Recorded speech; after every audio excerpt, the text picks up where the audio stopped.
सुख कितने प्रकार के होते हैं? तो राज पुरोहित ने कहा कि 6 प्रकार के सुख होते हैं। राजा ने पूछा अपने गुरुदेव से कि गुरुदेव ये 6 प्रकार के सुख कौन है? दोनों ने कहा अर्थागमो नित्यम रोगिता च वशस्य पुत्रः अर्थकरी च विद्या प्रियस्य भार्या प्रियवादनी च खरजीवलोके सुखानिराजन्। 6 सुख है। अर्थागमो पैसा का आना और जाना लगा है, पहला सुख है। लेकिन अर्थागमो नित्यम रोगिता, जितना पैसा का आना जाना रहे उसी तरह शरीर भी निरोगी रहे। लेकिन मेरी कथा कहती है कि नहीं, पहला सुख है निरोगी काया और दूसरा सुख है माया। निरोगी काया और दूसरा सुख है माया, 2 सुख। अर्थागमो नित्यम रोगिता च वशस्य पुत्र, बेटी हो या बेटा हो, प्रभु के प्रसाद स्वरूप जो भी मिला हो, माता पिता के अनुकूल हो, ये तीसरा सुख है। वशस्य पुत्र अर्थकरी च विद्या, हमारी जो पढ़ाई है वो हमारे मार्ग को समझाने में सक्षम हो, हमें किस मार्ग पर चलने के बाद जीवन सुधर सकता है, जीवन समझ सकता है।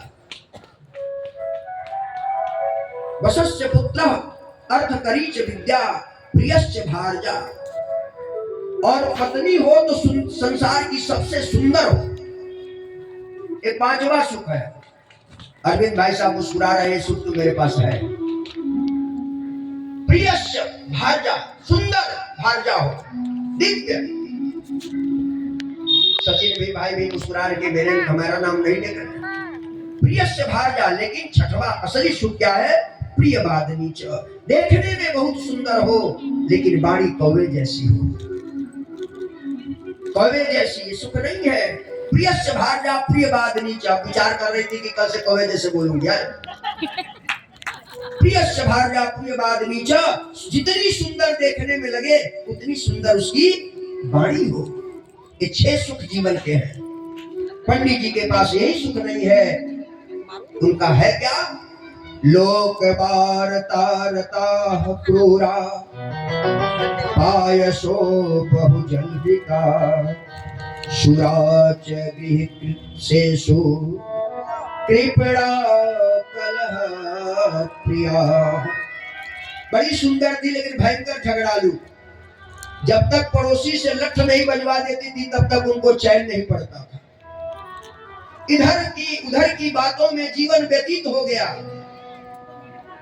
और महाराज केवल दुनिया के तमाम उन बातों में ही अपने जीवन के बहुमूल्य समय को बिताया जिसका कोई औचित्य नहीं था। जो लोग दूसरे की बात करते हैं वो दूसरे के पाप को ग्रहण करते हैं। पाप कोई और करता है और पापी के पाप की बात जब कोई दूसरा करता है तो उस पापी को उसके पाप से मुक्त दिला करके अपने ऊपर उस पाप को ग्रहण कर लेता है। और हम लोग इसमें तो निपुण हैं। पड़ोसी के यहाँ क्या हो रहा है, कौन क्या कर रहा है, इस पर ज्यादा ध्यान हमारा है और हम अपने जीवन को उतना ही पाप में डुबाते हुए चले जाते हैं। कौन क्या कर रहा है इस पर ध्यान मत दो, हम क्या कर रहे हैं ध्यान इस पर दो, तब सुधार हो पाएगा। राधे राधे। पंडित जी बड़े व्याकुल थे, कोई बच्चा नहीं हुआ। पंडित जी जो भी फल लगाते थे वृक्ष बड़ा हो जाता था, फल नहीं देता था। पंडित जी ने गाय पाली, उसने भी कभी बछड़ा नहीं दिया, बड़े दुखी हो गए। एक दिन घर छोड़ करके निकल गए और महाराज घर छोड़ करके निकले क्योंकि गृहस्थः सरसो लोके पुत्र पौत्र समन्वितः। गृहस्थ जीवन का सबसे कीमती चीज पुत्र पौत्रादि से पूरा घर भरा रहे, बच्चों की किलकारी गूंजती रहे तो घर सुंदर लगता है, सुहावना लगता है। लेकिन पंडित जी के जीवन में ऐसा अवसर नहीं मिला। पंडित जी मिला बिल्कुल महाराज परेशान हो गए, घर से निकल गए। सोचा कि जब घर में ऐसा अवसर नहीं मिल रहा है तो इस जीवन से तो मृत्यु ठीक है, मर जाना ठीक है। पंडित जी निकल गए, जा करके विचार करने लगे कि अब मृत्यु को वरण कर लूंगा प्यास से व्याकुल थे, एक जलाशय पर गए और धीरे से मुंह धो करके उस सुंदर पवित्र जल का पान किया, बैठ गए, विचार करने लगे। उसी समय एक संत का आगमन हुआ। संत को देख करके पंडित जी संत के चरणों में लिपट गए और कहा कि महाराज, समस्याओं का समाधान न मिलता हो और उस समय अगर संत आ जाए तो समझो कि शुभ संकेत मिल गया, अब हमारे समस्या का अंत हो जाएगा। पंडित जी संत के चरणों में लिपट गए, रोने लगे। संत को लगा कि घर से विरक्त होके आया है, इसे ज्ञान देना चाहिए। पंडित जी ने संसार के सारे कुव्यवस्थाओं की बात कही। पंडित जी ने कहा मैं सब जानता हूं। तो फिर संत जी से कहा, महाराज मेरे जीवन में सबसे बड़ा दुख है प्रजा दिक जीवनम प्रजाहीनम, यह जीवन प्रजा के बिना धिक्कार है, इसलिए मेरे जीवन में किसी बच्चे का सुख नहीं है। और आप संत हैं तो आप कृपा करके मुझे आशीर्वाद दीजिए, कोई उपाय बताइए, कृपा कीजिए, क्योंकि संत का कृपा कभी भी बिना फलीभूत हुए रुक नहीं सकता है। आप कृपा कीजिए, अन्यथा मैं आपके सामने डूब के मर जाऊंगा। संत जी ने सोचा कि महाराज आफत गले पड़ी है, उसको निभा रहा हूं, मुझको देख के मत हंसो यारो, मैं चूल्हा जला रहा हूं। संत जी ने ब्रह्म हत्या के डर से एक फल उठाया, प्रभु को स्मरण किया और पंडित जी को दे दिया। लीजिए महाराज पंडित जी, इस फल को अपनी पत्नी को खिला दीजिएगा। कुछ नियम बता दिया। पंडित जी फल लेकर के चले गए, पत्नी को ला करके दे दिए और उस पत्नी का नाम क्या था? धुंधली। धुंधली किसको कहते हैं? ये बुद्धि का जो संपर्क हमारे जीवन से है, ये बुद्धि हमारी पत्नी है। और जब यह धुंधली हो जाती है तो उचित बात को एक्सेप्ट नहीं करती, स्वीकार नहीं करती, अनुचित बात को स्वीकार करती है और अंत में यह जीवन रसातल को ये बुद्धि रूपी पत्नी पहुंचा देती है। पंडित जी ने ला करके फल अपनी पत्नी को दे दिया और कहा कि महाराज फल को खा लेना।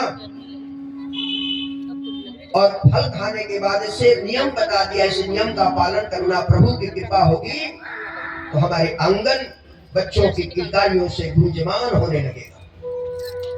पत्नी को फल दे करके पंडित जी आगे निकले। पत्नी ने विचार किया, फल भक्षेण गर्भः स्याद गर्भेणोदर वृद्धिता, स्वल्प भक्षम ततो शक्तिर् गृहकार्यं कथं भवेत्। विनाश काले विपरीत बुद्धि। धुंधली ने विचार किया कि अगर मैंने फल खा लिया और अगर कहीं गर्भवती रह गई तो मैंने सुना है कि जो माताएं बहनें गर्भ धारण करती हैं उनकी भूख कम हो जाती है, उनके शरीर का बल नष्ट होने लगता है, कृष्णकाय शरीर हो जाता है। कदापि अगर ऐसा हुआ तो मैं अपने को कैसे सुरक्षित रख पाऊंगा? परमात्मा ने यह जीवन केवल संसार के आनंद को भोगने के लिए दिया है। अगर सचमुच बच्चा हो गया तो हमारा जीवन नरक हो जाएगा, मल मूत्रों में हम सनी रहेंगी। ये विचार करने लगी, तब तक पड़ोस की महिला आ गई। उससे कहा धुंधली ने कि महाराज ये फल दिया है किसी संत ने और इसका प्रभाव भी बताया है। खुश हो गई, मुस्कुरा गई, दीदी तुम्हारे जीवन में आनंद की वर्षा हो जाएगी, खा लो फल। लेकिन उसके सामने भी नाना प्रकार के कुतर्क देने लगी। ये बुद्धि हमारे विनाश का कारण है। जिस बुद्धि में कुतर्क का वास हो जाता है वह बुद्धि हमारे जीवन को नष्ट कर देती है। इसीलिए वेद मूर्ति तपोनिष्ठ पंडित श्री राम शर्माचार्य जी महाराज ने कहा इस कुतर्क वाली बुद्धि को समन करो। और ये कुतर्क की बुद्धि कैसे, उसके तेज को कैसे समन किया जाएगा? जो तेज पतन के गर्त को खोजने में लगा है, इस बुद्धि का तेज, उसको समन करना पड़ेगा। और समन करने का एक तरीका दिया, धियो यो न प्रचोदयात्। परमात्मा की उस शक्ति को धारण करो इस बुद्धि में जो सन्मार्ग पर चलाने के लिए हमको बाध्य कर दे। क्योंकि गायत्री मंत्र का अर्थ ही यही है, ओम अर्थात परमात्मा, भूर्भुवः स्वः अर्थात ये तीन व्याहृतियां हैं परमात्मा का प्रकाश समस्त 14 भुवन में समाहित है। पृथ्वी पर, आकाश में, पाताल में, हर जगह ओम का संचार हो रहा है। फिर ऐसे दिव्य प्रकाश को, तत्व माने उसको, उस प्रकाश को, जिस प्रकाश से जगती प्रकाशित हो रही है, जिस प्रकाश से देवता प्रकाशित हो रहे हैं, जिस प्रकाश के आलोक में ब्रह्मा ने सृष्टि की रचना की है, उस प्रकाश को धारण करो, वर्ण करो।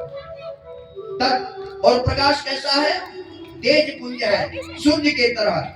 देखने वाले हजारों सूर्य जिसके प्रकाश से प्रकाशित हो सक रहे हैं, उस प्रकाश को धारण करो। वर्णयम, वर्ण करो। और वर्ण करने से, धारण करने से क्या होगा? भर्गो, वो प्रकाश, वह तेज तुमको भून डालेगा, काट डालेगा। किसको? हमारे तुम्हारे अंदर के कसाय को, कल्मशों को, पापों को, जन्म जन्मांतर के अर्जित पापों को नष्ट कर डालेगा, भर्ग डालेगा, भून डालेगा, काट डालेगा। और जब पाप कट जाएंगे तब देवत्व का संचार होगा, देवत्व का उदय होगा। देखते देखते हम देने वाले बन जाएंगे, अभी तक तो लेने वाले बन जाएंगे। ऐसी बुद्धि प्रदान हो जाए। समझाते समझाते पड़ोसी परेशान हो गई, बेचारी वहां से चली गई, कहीं जाओ तुम्हारा मन है। उसकी छोटी बहन आ गई, उससे भी अधिक दुष्ट। कहेगी बहन, अरे साधु के चक्कर में मत पड़ो, फल खाने से आज तक किसी को बच्चा हुआ है क्या? तुम्हें बच्चा चाहिए ना? मेरे बहुत सारे बच्चे हैं और मैं गर्भ धारण की हूँ। 3 महीने के बाद गर्भ हमारा प्रसव पीड़ा से बाहर निकलेगा। मैं अपने पति को बता दूंगी, क्योंकि वो लालची है। पति को बता दूंगी कि हमारा बच्चा पैदा होते ही मर गया, कुछ पैसा दे देना और बच्चा पैदा होगा, मैं तुम्हें लाके दे दूंगी। बात बन गई, बात को स्वीकार कर लिया। और हाँ, संत की परीक्षा लेनी है तो इस फल को अपने गाय को खिला दो। ऐसा ही किया उन्होंने। 3 महीना पहले धुंधली की गोद में उसके बहन का बच्चा आया और 3 महीने के बाद उस गाय को जो फल खिलाया गया था उससे भी बच्चा पैदा हुआ। पूरा शरीर सुंदर कांति युक्त शरीर मानव का था, कान बड़े बड़े थे गाय की तरह, इसलिए नामकरण संस्कार हुआ। पंडित जी ने अपने बेटे का नामकरण संस्कार के लिए पत्नी के सामने प्रस्ताव रखा। आपस में झगड़ा हो गया कि 9 महीना हमने पेट में रखा, अब नामकरण तुम करोगे। पंडित जी ने सोचा कि विवाद क्यों हो, इसलिए पंडित जी ने कहा ठीक है, यथा नाम तथा गुण, जैसा नाम हो वैसा ही गुण उत्पन्न होता है। उस माँ ने अपने अनुकूल नाम रखा, उसका नाम रखा धुंधकारी।